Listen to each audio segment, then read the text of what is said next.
Kjo është një nga lagjet më të famshme të Londrës, zona administrative kryesisht, Whitehalli, po pjesa më interesante është kjo godinë që po shihni mbas spinëstime, që ka një histori shumë interesante dhe shumë të diskutuar në Londër.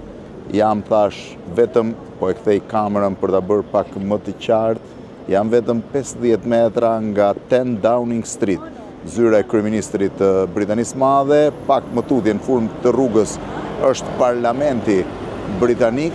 Gjatë gjithë rrugës shihni monumentet për nder të personazheve kryesor, personalitetet kryesor politik të Britanisë së Madhe ndër vite, ndërsa përballë është House Guard, e cila është ndoshta pjesa më e fotografuar e Londrës me rojet me kuaj që qëndrojnë ende aty përballë. Do të kaloj në anën tjetër që t'ju tregoj më mirë dhe t'ju shpjegoj pak dhe pjesën e kësaj godine, që është godina më interesante dhe më e debatuar e Britanisë.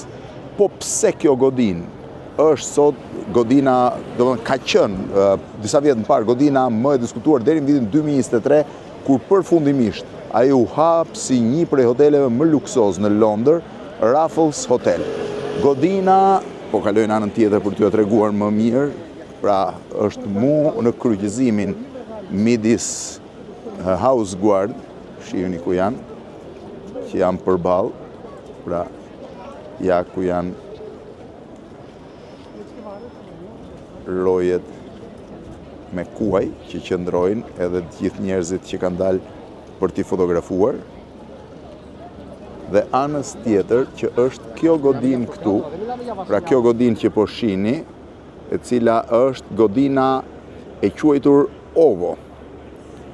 Kjo godinë këtu, OVO ose Old War Office, është godina e luftës, nëse quhet zyra e luftës e Britanisë Madhe.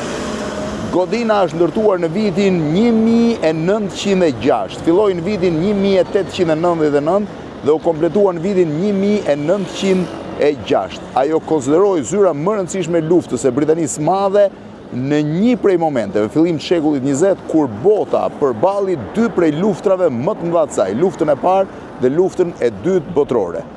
Zyra u ndërtua shumë afër Ministrisë së Mbrojtjes dhe vetëm 50 metra nga zyra e kryeministrit dhe thuajse 100 metra nga parlamenti i Britanisë Madhe. Të gjitha këto mund t'i shihni pas spinëstime, ndërsa përballë, pra ja ku shihni edhe godinë e parlamentit në fund pas spinëstime, ndërsa përballë është Trafalgar Square me statuin e famshme të admiralit Nelson.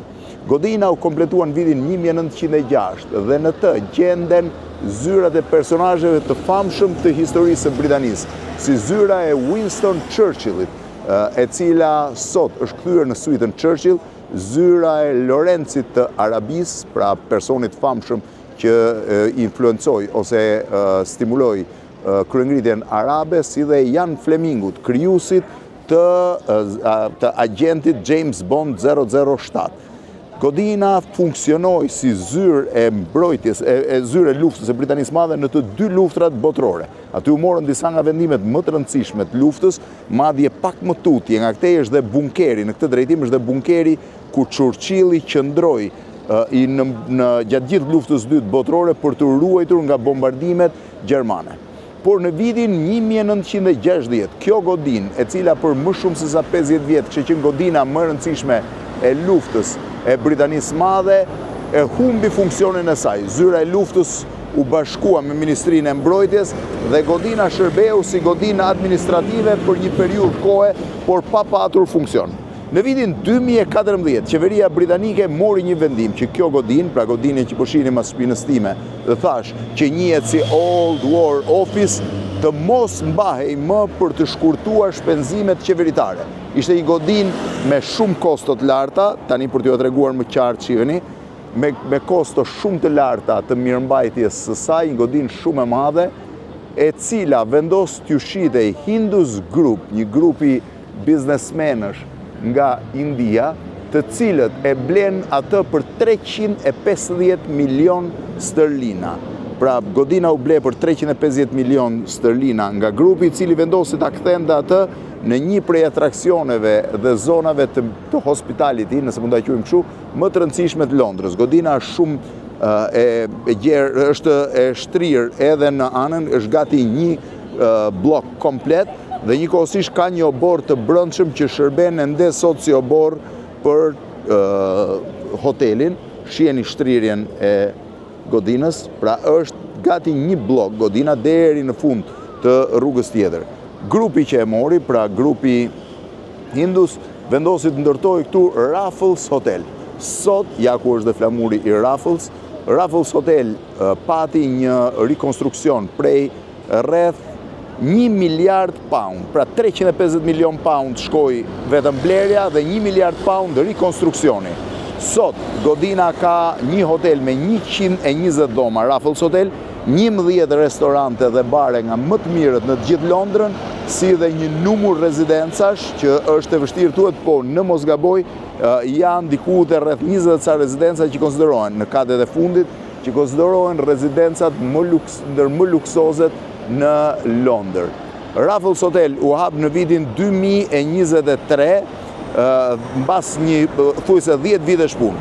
Debati më i madh në atë kohë në Britaninë e Madhe ishte nëse mund të jepej një godinë e tillë kaq e rëndësishme historike, mund të shitej apo duhet mbetej pronë e shtetit britanik. Si përfundim, shteti pra i dha të drejtë, e mori këtë vendim dhe njëkohësisht diktoi restaurimin e godinës. Restaurimi i godinës u bë nën kontrollin strikt të grupeve të ruajtjes trashëgimisë kulturore britanike dhe godina është godinë e nivelit të dytë më të rëndësishëm historik të Britanisë së Madhe.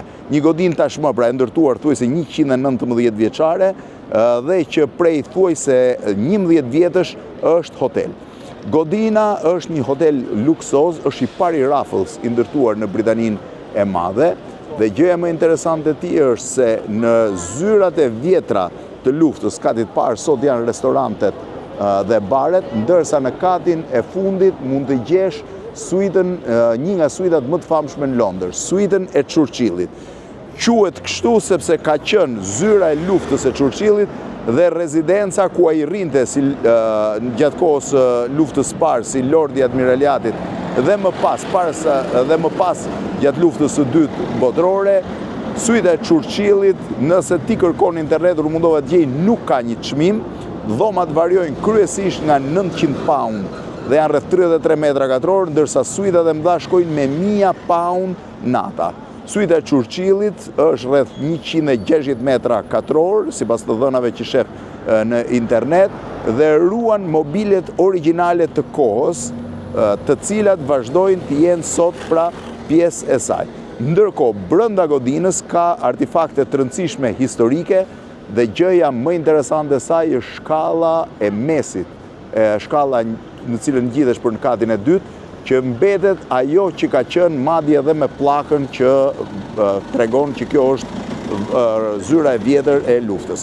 Përballë saj thash është pjesa e House Guardit, që është një pjesë interesante e Londrës dhe kryesisht turistike. Pra është një pjesë ku turistët vinë për të fotografuar rojet që qëndrojnë mbi kuaj, edhe po e afrohem kësaj përpara se ta mbyll, pra shihni ku janë rojet që qëndrojnë në kuaj dhe përballë është Raffles Hotel ose godina e Old War Office.